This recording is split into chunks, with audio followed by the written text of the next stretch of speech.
Hey, welcome back to the show. How are you doing, performers? I am so excited that you are here.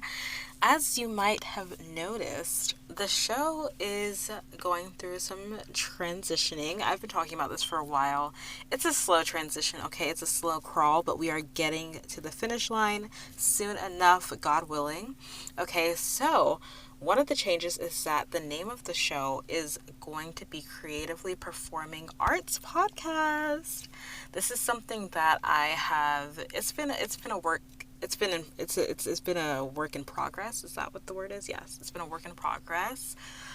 Because I knew that I wanted to really focus on the performing arts more. As you guys already know, I've been talking about this for a while, really focusing on singing and performing as like the focus of the creative passion that I believe that you as a listener and I myself as an artist really want to focus on. So that being said, I knew that I wanted the performing arts or theater or something like that to be in the title, but I just could not let go of the creatively part of it. You know what I mean? I love that idea of really just living creatively and having that freedom to live creatively, specifically as a performing artist. So I wanted to keep that in it, and that's now the name of my business, the name of my online voice and performing arts studio, called Creatively Performing Arts. Check us out on Instagram and on Facebook, all the things.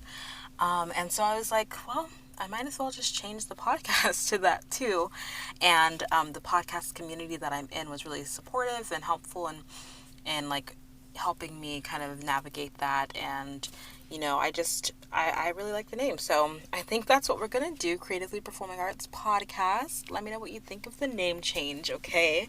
But yes, so that's what it is. I'm still working on the podcast art, like the graphic, getting that updated, so just keep a lookout for that. It's gonna be fun. It's gonna be good, okay? So today specifically, let's get into the episode, because that's what you're here for. Today's episode is really to help you, again, like at the beginning stages. I'm all about the beginning stages because I know what it's like to have been kind of like in a period of your life where you are feeling like you're not really engaging in your gifts as much. You're not really engaging in the things that you love to do creatively as much as you would like to, or at all. And I know how sometimes we can have these limiting beliefs and these thoughts in our minds like, oh, it's too late, like, why bother? I don't have time. Like all of these excuses, right, that we come up with. So I just want to encourage you with 3 reasons today. Just let me convince you for a second. 3 super simple, quick reasons why you absolutely can and should start singing today. Focusing on singing, okay? How can you start, like, or why should you? Why should you start singing today? I'm going to tell you. We're going to get into that right now, okay? Hey performer, welcome to the Creatively Performing Arts Podcast. Are you ready to get back to your creative passion for singing and performing again? Do you find yourself Googling, is it too late to start dancing, or songs for auditions? Do you wake up with big creative goals only to think, if only I kept training, or I'll never be good enough? Hi, I'm Estelle, beginner singing coach, performing artist, 20-something musical theater lover, and Christ-centered creative. I also grew up performing, and after college, I felt called to start intentionally using these gifts again, but I thought it was too late to get training, and it was selfish to make time for the arts. But then I realized the solution is to just get started. In this podcast, you're going to find beginner singing and performing tips, inspiration from amazing performing artists, and help to overcome fear and imposter syndrome so that you can finally start singing, acting, and dancing again. So pause your Broadway playlist, take a vocal rest, and submit that last audition self-tape, honey, because the show is starting and you're the star of it. Let's begin. All right. So let's get into the episode. Okay, so question. Why should you start singing again? Maybe you're sitting there like, Estelle, look, I used to sing in choir, okay? I used to do all the drama, theater stuff, okay? Ain't nobody got time for that anymore. Even though I love it and I wish I had a creative outlet, I don't know if I have time for it. I don't know if I'm going to ever be good enough. Like, what's the point? let me convince you, let me persuade you for a second. 3 reasons why I genuinely believe that if you have this inkling, this desire for a creative outlet to really explore this creative passion that you have for singing and performing, let me just give you 3 simple reasons why you absolutely can and should start today, honey. Today. Okay?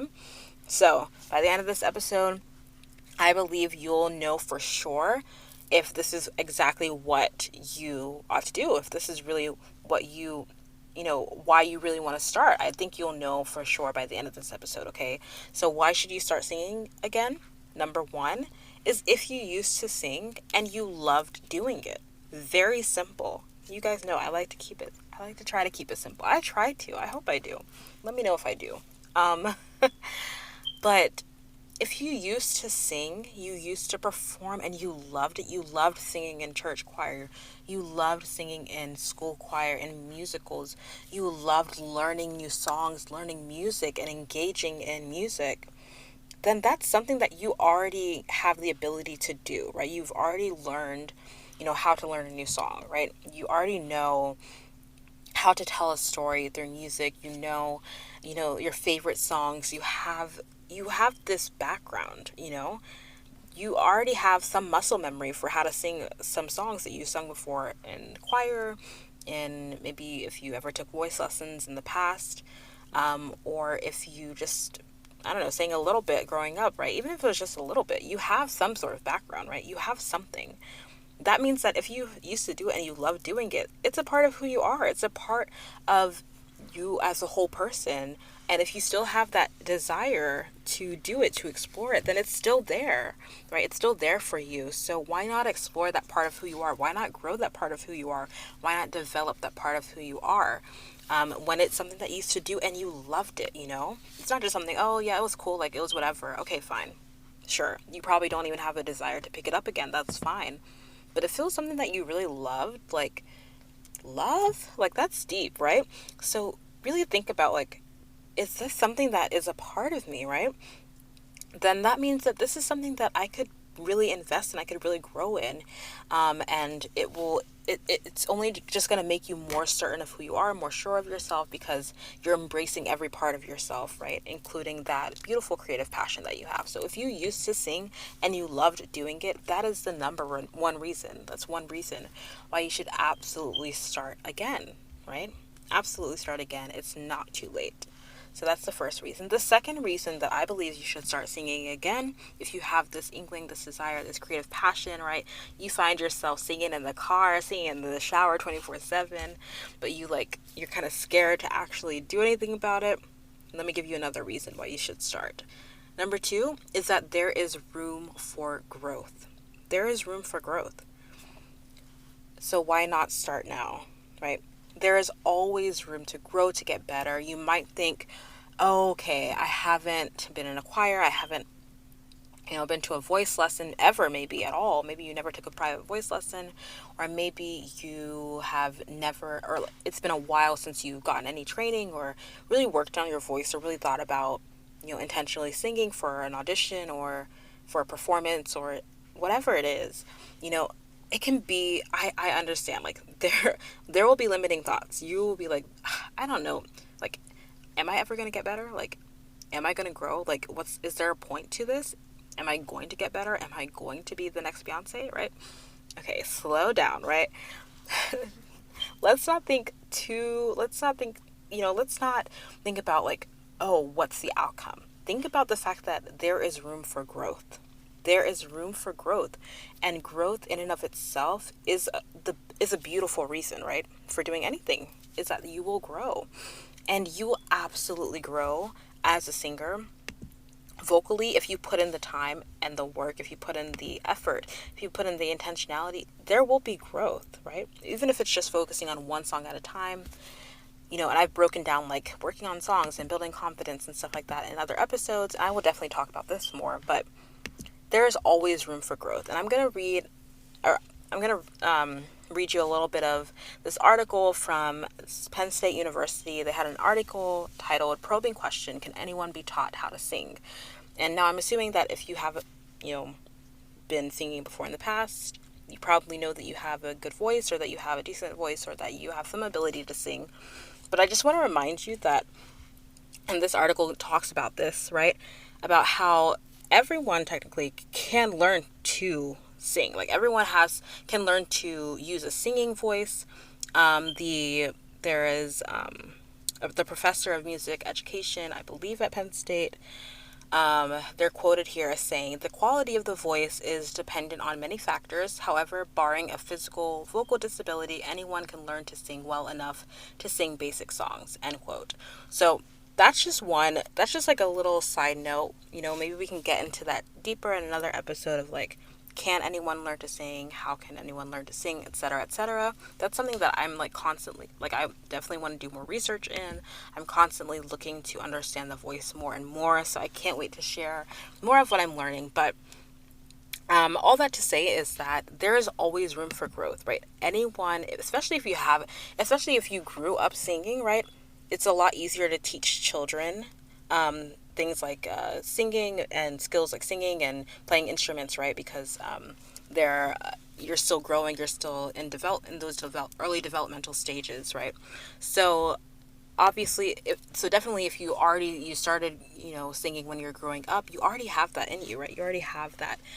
So there's definitely room for growth if you are singing again as an older person, whether in your 20s, 30s, 40s, whatever. There's definitely room for growth. So the second reason that you should absolutely start again is that who knows where you could be a year from now after just starting to sing. Who knows how your voice could grow, how you could develop your confidence as a singer, your love for music. There is so much growth waiting for you if you just start now. Okay? That is the second reason why you should absolutely start singing again. And the third reason, and one of my favorite reasons, honestly, is really a heart thing. And that third reason is that God gave you a gift and a desire for a reason, right? God gave you that gift and that desire to sing, to be creative in this way for a reason. Maybe it's to add more joy to your life. You just want to have something in your life that you can always go back to and enjoy doing. And that is singing. That's amazing. Maybe it's to add it to someone else's life, right? Your partner, your loved ones, your friends, your church family, your community, right? Sharing your gift. That's amazing. That's an amazing way to give back to people, to share that gift that you have for singing. And you can't do that if you don't start again, right? Or just to glorify God through worshiping Him, through the beauty of music, through just singing beautiful songs, to have that creative outlet for yourself, you know. And if it's something that you want to do even more intentionally as like a side hustle, as a career, to be going on auditions, you're giving yourself this opportunity to grow, not only grow the gift, but then to share it, to put it out there. That is amazing. And that's an amazing reason to start singing again. It's a gift, and it's there for a reason. And the fact that you have a desire to explore it, even if it's the tiniest desire in the back of your mind, you know, why not go for it? Why not go for it? Add more joy to your life, add more joy, more beauty to the world, to other people's lives, to glorify God with your voice, to do something beautiful with music. That in and of itself is an amazing reason. So I hope those 3 reasons really encourage you today to know that it is not too late, okay? And every other excuse, every fear that you may have, you probably do have, maybe whether you will admit it or not, or realize it or not, when it comes to starting to sing again, all of those things pale in comparison to these 3 reasons, in my opinion, for why you should absolutely start singing again, starting today. Number 1, just to recap, the first reason is because you used to sing and you loved doing it. You already have that love for it in you, so why not start again? Number 2 is that there is room for growth. Again, I will reference that Penn State article. I'll put that in the show notes as well. Again, there is room for growth, knowing that in a year from now, who knows how far ahead you could be just because you started today. Number 3, God gave you the gift and a desire for a reason. So take a chance, take a step, take a leap of faith, and just start again. And I cannot wait to hear that this episode inspired you to start singing again or to be more intentional about your singing process and about your vocal growth. If it did, please let me know. Come to the Facebook group. It is now called the Performing Arts Community. I will link it below. It would be so amazing to hear from you, hear how this episode impacted you, blessed you, helped you, inspired you to start singing again. Go ahead and join the group and let me know what you thought of the episode. You can also DM me on Instagram at EstelleFBerry or email me at estellefberry@gmail.com. Everything is in the show notes. Thank you so much for being here. I hope you have an amazing week, and I cannot wait to talk to you again. Keep creating, and I'll talk to you later. Thank you so much for listening to this week's episode of Creatively by Estelle. I hope you feel encouraged by today's episode as you start this week. And if you have a moment, I would love for you to just share this episode with a friend if you liked it or with someone who you think this could be encouraging to. It would really help the show. Also, if you really loved this episode, if you wouldn't mind going to Apple Podcasts and leaving a review and rating this show, it would really help us reach more people through this show and grow our Creatively community. All right, thank you so much for listening, and I'll see you next week.